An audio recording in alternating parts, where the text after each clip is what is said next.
When I finally hung up my footy boots, having no footy to worry about meant I could pursue other interests, one of those being architecture. Now, I've been involved in a number of residential projects and smaller commercial builds, so I've come across a number of architects in my time. And let me tell you, from my experience, the very best architects are passionate, they're articulate, they're visionary, and perhaps most importantly, not short of an opinion or two. In this series, Designing Dreams, I meet some of New Zealand's very best architects and visit their favourite Kiwi homes. Big, small, old, new, all sorts of amazing houses all over the country.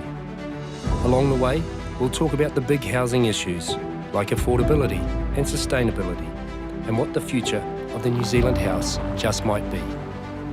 Plus, I'm always on the lookout for ideas and inspiration for my own projects.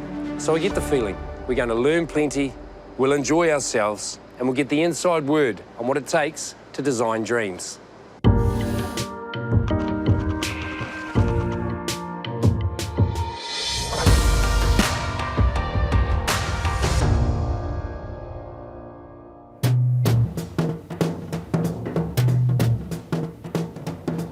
We didn't really have an overall design to begin with.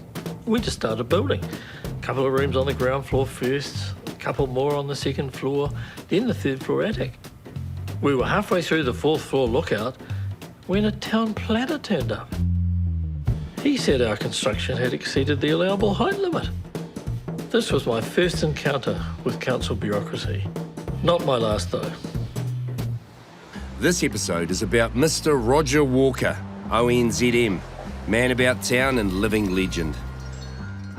Roger made his name in the 1970s and 80s in Wellington with a series of radical, iconic buildings that railed against the prevailing uniformity of the time. I suppose the reputation I got in the early 70s when I first kicked this off was that I was deliberately driven to do houses that stood out. And amongst the grey and beigeness, there was this little, we used to call them joy bombs in the suburbs. Yeah, I don't make huge amounts of money, but I get a lot of smiles and grins. Roger's 79 years young, still working, still with a maverick spirit and zest for life, still loving Wellington, which, as they say, you can't beat on a good day. And indeed, it's a picture postcard day for Roger to show me the first of his 3 favourite New Zealand houses. Roger, very nice to meet you, Matthew. You too, Matthew. Holy moly, look at this. I know. It's incredible. I know. It's iconic, this house. People have described it as a sculpture, and I think that's correct. Wow, Yeah. look at that Yeah. thing. But look at these stairs on the roof. Like I have It's called the never... Oh My God house. It is the oh my God, it's the oh my God view. Look at that. This is the work of Sir Ian Athfield, Ath to his many mates. He started building here in the early 1960s, and well, he just kept going. It started off as a single house. Yes. And then it's just grown organically. It's a whole community now. All these places around it and behind me are all part of it, are they? They're all part of his, yeah. It goes all the way down here. Meanders down the hill in different directions. Yeah. So this is part of it as well. Mate, this is like, it's a village. Well, they kept buying adjoining sites. He had this romantic idea of surprises, you know, and he certainly achieved it. Roger and Ath were nicknamed the terrible twins of Wellington architecture at the time and were responsible for some of the capital's most notable buildings.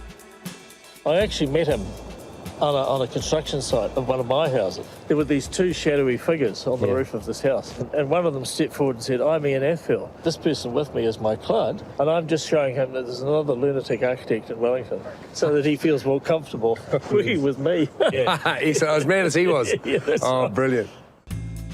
This was Ath's family home, an experiment in communal living and the office for his fast-growing architectural practice.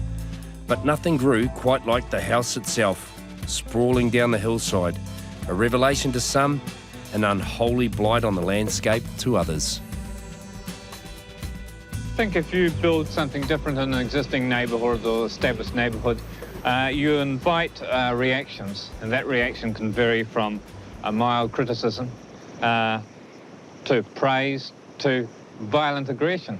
You know, we've even had someone fire at the tower and we've got a couple of bullet holes through it. But not even gunfire could stop Ian Athfield ever expanding the boundaries of his kingdom. assembling a complex of multiple buildings joined by a series of stairs and walkways. Talk about nooks and crannies. This place has got more nooks and crannies than I've ever come across in my life. So special, isn't it? Roger, this place just keeps on surprising. Like, I thought the pool was just going to be a little square pool, but look at that. Like, it's just genius, just amazing. I think you have to be disappointed if you weren't surprised. Wow, it really is quite incredible, eh? And the spaces between the buildings are just as important as the buildings themselves. Everything's kind of interlocking. There's sort of heaps of little areas. You can come and sit here. You can just get away from that, you know, like this is a nice little sunbathing area. This would be me. Funny enough, he established a reputation as a very responsible architect. Right. Rather than a nutcase. Yeah. Eccentric. Yeah. And so he started to do bigger work before he died, and then his son's taken over. Sir Ian Athfield's son, Zach, now runs the architectural practice with more than 30 staff occupying a variety of different spaces around the complex. That's interesting. See the glass bit here? Yes. That's different to anything else that's here, eh? Obviously, Zach's got his father's DNA. Oh, okay. That's Zach's edition. Yeah. He thought, well, my father was all solid plaster, I'll go all glass. Very good. To be different. Oh, but it looks cool, eh? And It all fits. It doesn't look out of place. No. Not that anything would look out of place with this place. Today, the Athfield house can still be described as unorthodox, but that difference is now acclaimed, even revered. More than 50 years after building began, the house won a New Zealand Institute of Architects Enduring Architecture Award. The judges said, this is the building that, above all others, defines an exuberant era in Wellington architecture. It's not till you get down here that you realise the immense scale of the place. Huge. He must have needed scores of builders to help him build this, surely. Well, he mainly built it himself. He loved using his hands. He employed builders or bricklayers from time to time to do certain sections, but he was always here himself on the tools. Yeah. And he sort of drove the whole thing. Yeah. And he knew how to lay concrete blocks and knew how to plaster. So he got in there and rolled his sleeves And part of up. the strategy is it looks handmade. And because he had a sort of guru status in the architectural community, young architects used to say, well, we'd like to help. Because the house wasn't just his house, it was a statement of an alternative way of living. He was very intelligent in terms of rules and regulations. I think one of the reasons he bought all the adjoining houses was that he could give himself consent. If you're too high here or too close to this boundary, you have to get the neighbours consent. can give you utter crap. You know? So he could sign everything off. Genius. The Athfield estate is now officially protected. Heritage New Zealand has given it an Historic Place Category 1 listing. However, Ath went further and had his house formally classified post-modern organic so it could continue to grow. See, this is the original house. This is the genesis of the whole thing. Wow! Yeah. Look at that though, like how low you are here and then that feeling of like it's going up. Frank Lloyd Wright used to do this. He had this idea of when you came into a house, you felt slightly compressed. Yes. And that enabled you sort of to burst into the house. Yeah, it's just knockout, isn't it? No, it's certainly the element different. of surprise. Certainly different, and then you've got... So yes, yeah. First and foremost, you've got to judge a place on how it feels, and everything feels warm, it feels cosy, you know, it's very organic, right? So it's left very raw, so it's not everybody's cup of tea. But for me, it's a pretty special home. This is amazing. I would happily live in a house like this because it's just so quirky. This house is a rabbit warren of living spaces and hiding places. What is that? Like, Well, I think what is that? I actually painted the inside of that like 60 years ago. Yeah, you did a pretty average job. I did a pretty crap job, yeah, it's falling down. Everywhere you look, you can see pretty much every room. Well, I'd say it's a three-dimensional Lego. Like That's it. That's a good way of putting it. Interlocking, you know, interlocking spaces. And each space is appropriate to its purpose. So he was a very creative thinker. This is obviously a home that means a lot to you. Why is it one of your favourites? Well, because it was so different. You know, it's the joy and surprise thing. My favourite architecture involves joy and surprise. I mean, nothing is worse than something that's totally predictable and boring. And so this house, it's just so much fun, and it works so brilliantly, and it's worked for 60 years without having to be changed and modified. I'm still in awe of him, even though he's passed on. People still compare me and him, but I think we were different. Yeah. But we did enjoy upsetting people, you know.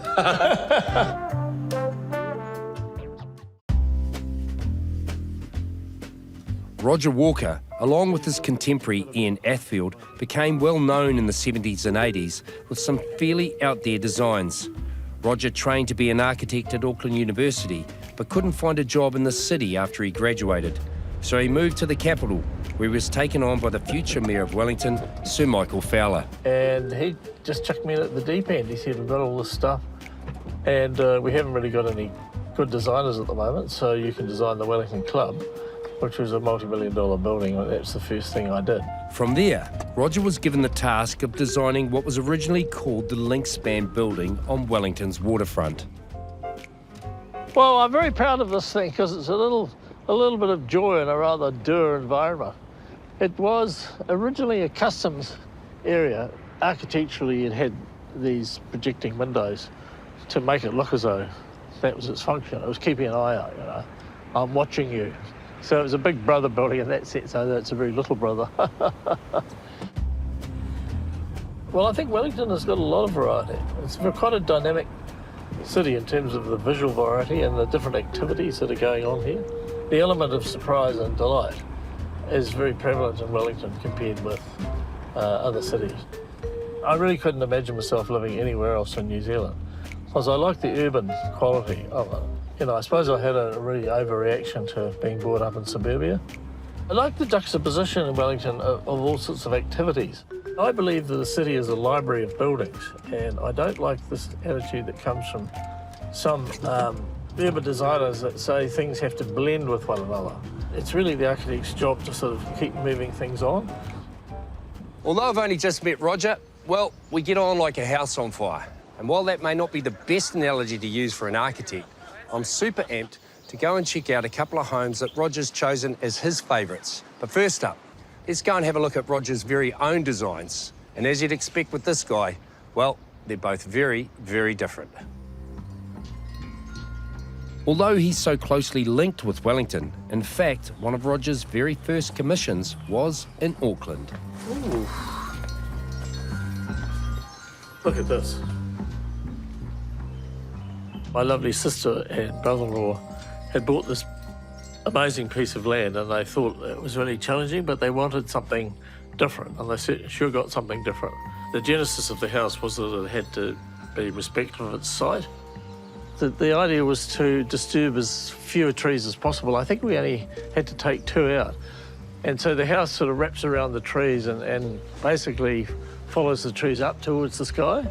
We like the idea of these 2 very strong little towers. So they're blockwork and expressed as a solid element. And then the other timber bits kind of just sprout out of these white forms. Roger's sister Sandra and husband Ray lived with their family in the house for 45 years before selling it recently to their neighbour, Roger Walker enthusiast Phyllis. He saw the space and worked with it and did something in tune with the environment. And I think that's just the wonderful part. And the house itself is just full of surprises. There's something magical about it. Well, this is obviously the living space, so it's the most generous. I put a lot of roof glazing in just to sort of bring the outdoors in. So there's a visual connection between the timber of the house and the growing timber outside. The glazing is not subject to a lot of heat gain because the trees themselves provide shading. So we could have a lot more glass because of the nature of the site. The house has been added onto. This line here was the original line of the house, and this whole section with the doors and the windows here was moved. Over the years, Roger's been called back a few times to design extensions. The house grew along with the family. So this was the family room where the teenagers hung out. We knew from the beginning that the house was going to grow, and the shape of the house means that it can have lean-tos off the high bit. It's very important, I think, for a house to be able to adapt to the people in the house who are growing up in the house. To limit the impact on the site, and the trees, of course, the house has a relatively small footprint, and the top 2 floors are bedrooms. The idea of these 2 little rooms was to create a feeling of intimacy, but within solid walls. So the height, this is sort of door height here, And from that height, you can spring 60-degree pyramid forms. So it gives the house these two distinct little castle shapes. We're at the peak of the house now. It ends up in a final celebration of pointing towards the trees. So climbing all this way up the house to the 3rd floor, it needed to be something special.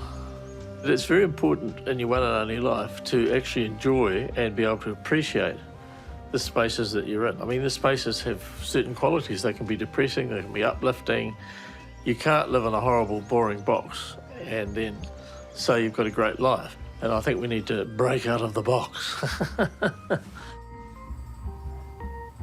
Right from the start of his career, Roger made a name for himself with house designs that stood out in relation to the norms of the time, or the norms of now for that matter.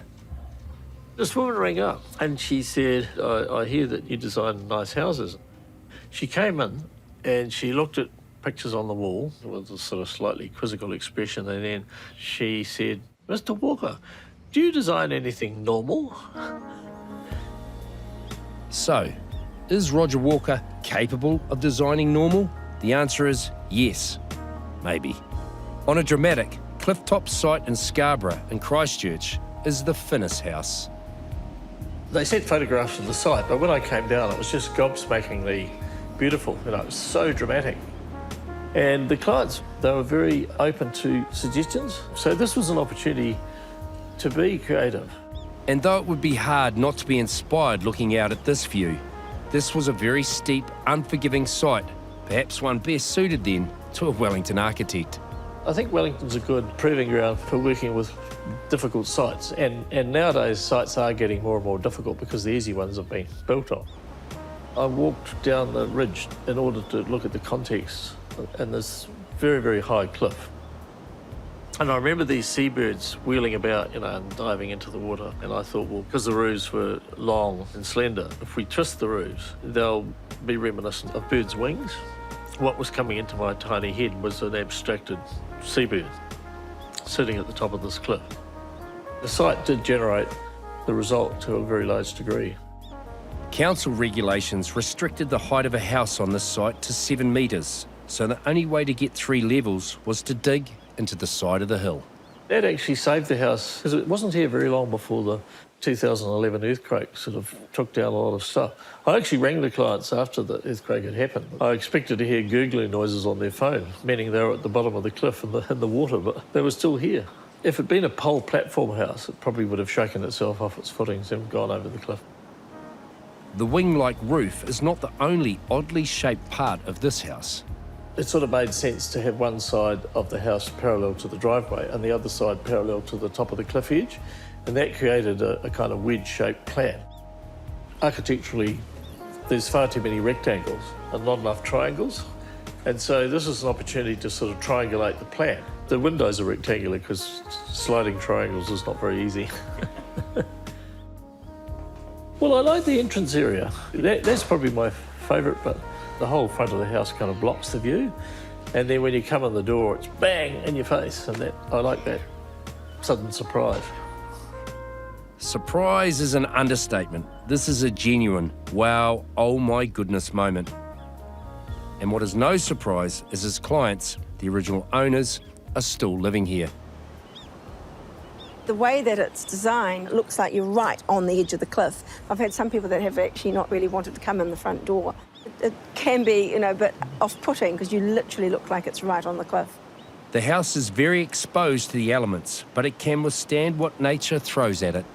If there's either a northerly or a southerly that's beating at the house, it feels like you're at sea because you can hear the waves, and sometimes the whole house will just give a bit of a shake. It's quite an adventure. I don't feel at threat from those elements like that, no. And all the windows have got special marine grade, the council rightly insisted, so they can withstand it. And I have seen them give a little bit of a bend some days, but they withstand all of that's been thrown at them so far. It's certainly an amazing property on a spectacular site, but without turrets, towers or portholes, does it look like a Roger Walker house? I think the fact that the roofs are sloping and that there is fragmentation and things are not parallel and things are coming at each other at different angles might cause someone to say that I had something to do with it. I'm not saying it's been a radical new direction, but I like to think I'm evolving in my advancing years, because you can easily become frozen in your own reputation. And so it is a challenge to move beyond that. The Finnis House at Scarborough is dramatic architecture on a dramatic site, but clearly it's a high-end build with a price tag to match. Next though, Roger's taking me to Whanganui, to the second of his favourite New Zealand homes, one that shows just what can be done on a tight budget. If you've been following the New Zealand real estate market, you'll know provincial cities like Whanganui have become very hot property indeed. In 2010 though, a steep section here was snapped up for just $18,000, and the house that was then built came in on a budget of $165,000. How on earth did they do that? This is the second of Roger Walker's 3 favourite New Zealand homes. I'll tell you what, Roger, you get fit walking up here every day, wouldn't you? Now, Matthew, this is the dog box. Wow, look at that. Isn't it amazing? This is lovely, actually, isn't it? I'm liking this, Roger, but looking back at this, from an architectural perspective, what's important about this property? Well, there was 3 young architects who decided to build something. They wanted a house. They had virtually no money. Yeah. They built it themselves, and they all work together, and they still speak to each other. So that's an achievement in itself. 3 new graduates from Victoria University's Architecture School were keen to not only put what they'd learned into practice, but to pick up on some practical building skills along the way. On this hillside section in Whanganui, along with various friends and family, they spent the next year of their lives building their own house. They named it the Dog Box, because they knew that's exactly where each of them would end up at some stage of the build. There's a lot of very direct and honest use of materials, I think. But it also, but it looks artistic. It is, well, Hey. well, it's architecture. Yeah, well, it is. It is. I didn't expect anything like this from being down on the road. It's like being in the treetops. It is. It's a house in the treetops. The Dog Box went on to surprise everyone by being a finalist in the 2013 Home of the Year Awards, up against projects much bigger and much more expensive. So what do you think? Well, I'll tell you what, it blows me away. The shoestring budget that these 3 young architects built this place on, it's incredible. And it looks Mac Daddy. I really like the exposed concrete. What I really like is the contrast between this solid, really solid wall here, with Yes. no windows at all, Yeah. and just a few metres away is glass, Yeah. which leads outside. So the whole house feels much bigger than it really is. Doesn't feel like this place is a cheap house. It feels like it's, It's quality, yeah. It's modernist, it's all open plan, indoor, outdoor, Yeah, yeah. and it's well Yes, thought yeah. out. This end is the kitchen. Yeah. It's the flow between indoors and outdoors, I think, is the great strength of this house. I would have liked to have been a fly on the wall when the 3 of them were having conversations about what to do next. Well, considering none of them are builders, they're all 3 were architects, Yes, right? yeah. They literally did everything, right? They poured the concrete. Yeah. Everything you see here, Yeah. they did. Which So is instead of holding pen and ink, they held a hammer, basically. good on them. I mean, the fact that everything's so robust. Been here for 10 years, but it looks as though it was finished yesterday. Yeah. And I like this little beast here. This is quite ingenious, isn't it? Yeah, It's a little movable yeah. cooktop. So if you want to do a chicken yakitori or one of those Japanese things where you flick it around and you want to impress your mates, you just wheel it down there, hey? Don't know, like, how good is that? Yeah. And what amazes me even more is they had no experience in building, and they just rolled their sleeves up and ripped in. And this is what they created. It's quite incredible. So when you get building inspectors on a job, Matthew, you ask to have a look at their hands, and you can tell whether they've ever held a hammer or not. Yeah. A lot of them haven't. So, like, hands like that, hands like that. Well, let's have a look at your hands. Well, yours are pretty smooth, mate. Haven't you? Like, no, well, I got a skill saw cut you've there. been, like, When I was throwing building a house, stones and glass I zapped houses. a bloody blunt skill saw through my thumb. That was bad. Come on, then. Let's go upstairs. I love these big sliding doors. Like, they're so generous. Generous. Yeah. Just like you, young man. Just like you. Generous of Oh, no. spirit. The bedrooms are all upstairs, but unusually, the internal stairs first take you back outside. Isn't that a beautiful view through there? Like you feel you're up in the clouds now, don't you? Yeah, but it's so generous, the outside spaces are Yeah. There's nothing mean about, narrow corridors. It's fantastic. Yeah. You know what I really like about this place is the cantilevered balconies. Yes, you feel as though you're actually outside the house, completely outside Yeah, the and house. actually in the treetops. Yeah, no, I just love the way they've sort of embraced the landscape. So you're not just looking at the view, you feel as though you're actually part of it. Part of it. Yeah, exactly. Yeah. This is important, Matthew. See these blue trusses here? They bought 4 of them off Trade Me. Yeah, they've kind of designed the house around the trusses. Yeah. So, I mean, talk about innovative and ingenious. What I'm really interested in is down here because I love an outdoor bath, and this is an outdoor bath. You can For be a sitting here with romantic your bath. wife or your partner Yeah, or your well, you can- boyfriend. And one thing I have noticed, I've got a funny right. feeling that this thing here will move, right? So Yes, as it brilliant. does, Yeah, so it serves 2 purposes. It actually shades the bedrooms. shades the bedrooms, And but opens this up. opens it up so you can be having a bath in nature. Yes, exactly. So you feel as though you're actually bathing in the trees. You are. Yeah. I'd say let's have a bath, but that'd be a bit odd, mate, so we won't. Nowadays, the dog box is home to one of the 3 original architect builders, Ben Mitchell Agnon and his young family. The other 2 live in Wellington, and they all credit the dog box build with giving them a much closer appreciation of the relationship between architects and builders. For you, what is it that makes this place so special? What makes this place so special is it can demonstrate what clever design can achieve on a very limited budget.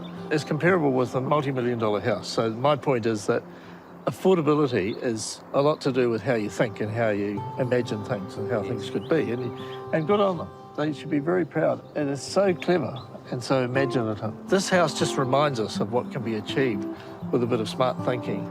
Yeah. It's been a real privilege. I'm glad you liked it. Loved it. Thank you. Architect Roger Walker has been designing unique, playful and beautiful buildings for the last 50 years. These days, though, Roger's focus is on trying to make sure that the skills of an architect are accessible to anyone. People love the idea of building something individual for themselves, but only a small percentage of houses that are started every year are designed by architects. This led Roger to start thinking about modular housing and, more importantly, how to create an efficient, affordable house design with some architectural flair. Together with architect Richard Humphreys, he came up with the concept of the Cube House and built a show home in Littleton.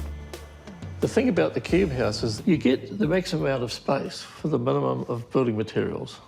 Given that materials are very expensive in this country, we have to be careful with the way they're used.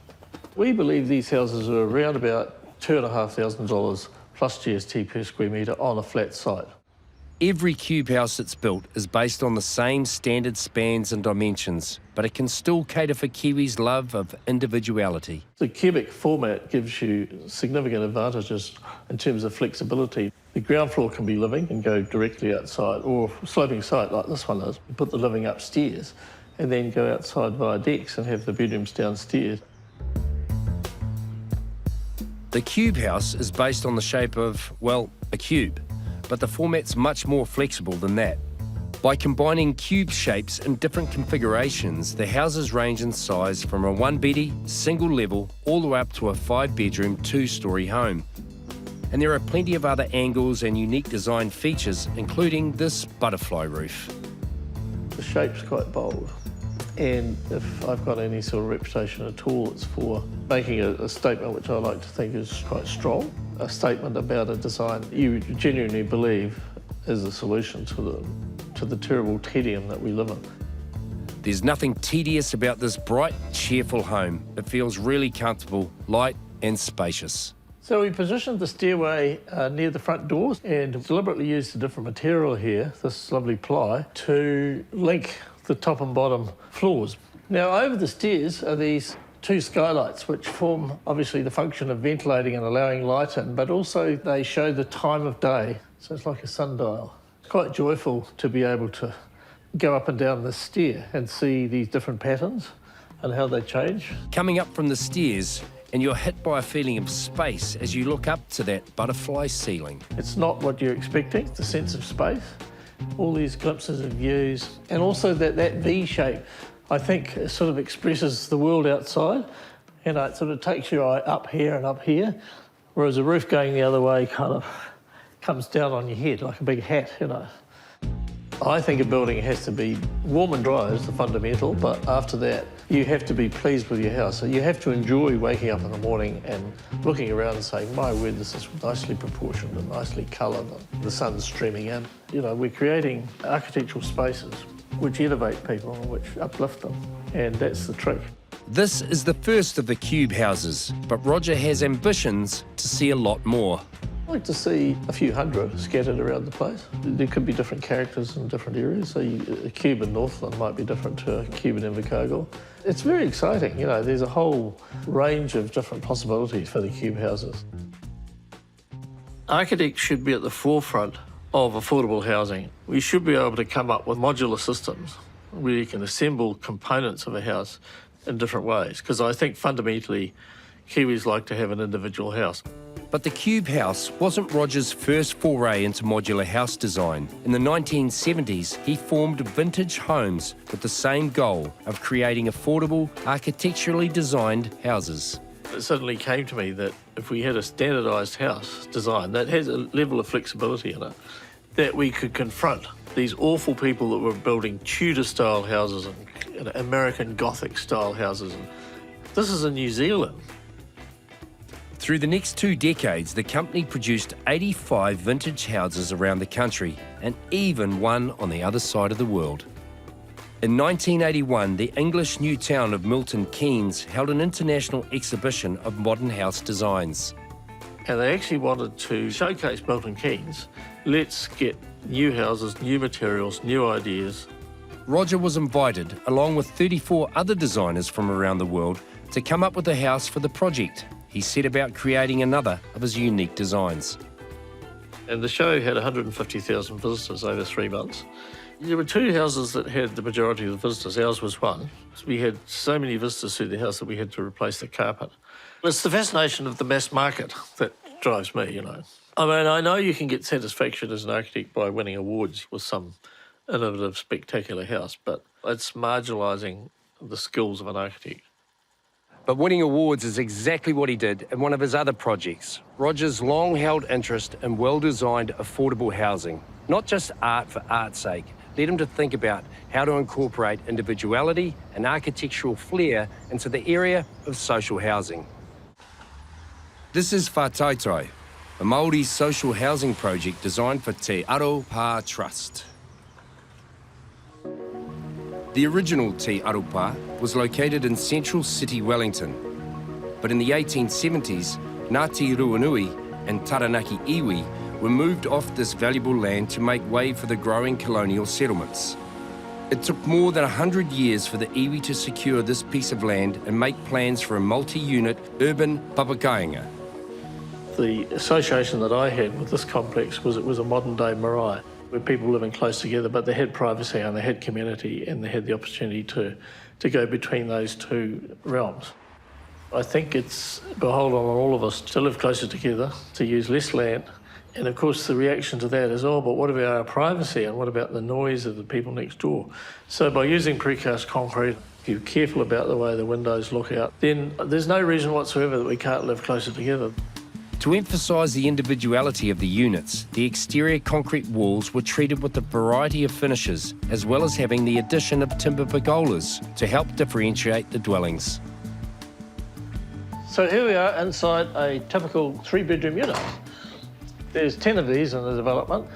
The basic process with the design of this whole complex was to make the units as cost-effective as possible. To do that, we decided that living on the ground floor with an open plan format, linking to the outside world, was the way to go. But as you can hear, it's a very busy road, and one of the things we had to address was the noise problem. So double glazing does a fantastic job at actually mitigating that. Upstairs and down, the windows are different shapes and sizes in every unit to give variety and help achieve Roger's desire to make each living space unique. People need to feel that they're individuals, and therefore the spaces they live in have to be something more than the 3rd window along from the 4th floor in a bland apartment building. to have descendants of those original ancestors come and live in the place named after Te Aroha. We think it's outstanding. Every time we drive past here, we think, wow, you know, there's a section of our community, of our people, of our iwi, that are housed in there. Yeah, I believe the building has been successful. Nobody hates it. Far from hating it, in 2018, the New Zealand Institute of Architects gave Whātaitai an award for multi-unit housing, proving that it's possible to incorporate good design no matter what the type or scale of project. Around the same time, Roger was also awarded for another multi-unit housing development situated just over the hill in Hataitai. This one was built more than 40 years ago. This is an apartment complex of 30 apartments, which is known as the Park Mews. It was built in a time when the council were relaxed about the way things looked in the suburbs. Controversial when it was built, Park Mews was designed by Roger as a protest against the prevailing uniformity of the time. The judge's opinion? This local landmark, with its signature turrets and portholes, is emblematic of a period of New Zealand architecture that shunned modernist norms in favour of a more radical approach. It was something I always had in mind, was to combine individual houses in a sort of Lego-like manner so that they were all expressing their individuality. But I'm certainly one of the ones I'm proudest of. A sense of individuality is obviously really important to Roger and something he considers essential, no matter whether you're creating a multi-unit social housing project or a high-end, one-off bespoke house. Which leads us to the last of the houses Roger's taken me to, and let me tell you, it's a stunner. For the last of Roger Walker's favourite houses, we're in the Coromandel East Coast settlement of Kuaotunu. Well, Roger, this is Pretty different. very, very different, but I really, really like it. Yes. And what I specifically like is those turret type things that are sticking out there. Well, that's given the name to the house. It's called the Light Mine House. Designed by award-winning architect Ken Crossan, the Light Mine House draws its inspiration from the history of mining in the Coromandel area, taking the form of a mine shaft and inverting it to look up into the sky and funnel light into the house. Wow. Have a look at that. Now, that is a view and a half, Roger. And then you've got... And then there's this. Oh, yeah. Oh, that's amazing. Yeah, yeah. This one over here is a little They're all bigger, slightly different shape. Yeah. It gives it a sense of bigness and openness and more space. It's not a big room, No. but it feels a lot bigger than it is because of obviously that. Well, the builder vertical. client hated ordinary roofs. Did he? Yeah, so he wanted no roof. So this is sort of a flat roof. No roof would have been a bit of a problem, though. Might have been a little wet. They're kind of random, which I like. Yeah. They're not rectangular because, you know, the house is very precise, and to have everything rectangular and Yeah, a little precise bit would too... be a bit tedious. Would be a bit forced. Yeah. This beautiful home was constructed by its owner, Hamilton builder Bob DeLue, in collaboration with the local construction company. And the quality of the finish is something very special. I just can't believe the workmanship. Matthew is just immaculate, isn't it? Like everything lines up. He's an absolute craftsman. Just the attention to detail. Yeah, you did. Yeah. Right. The fixings are really interesting. There's no nails that you can see, so it's obviously all adhesive. I think it's all glued, yeah. Yeah. And this is the main bedroom, but look, this detail with the hinges recessed, everything's... Yeah. It's the dance of the seven veils, isn't it? This bold piece of architecture was rewarded by taking out the Home of the Year prize in 2020. But the initial reaction from locals was not entirely positive. During the process of construction, our site sign was defaced. So, you know, somebody had written, you know, ugly house, shouldn't be here, sort of thing. So it is interesting how people kind of react to something that is a little bit other than the norm, I guess. Yeah. And we describe them a little bit like it being not a pop song, which you get straight away. You know, there is actually a logic in it. And it takes time.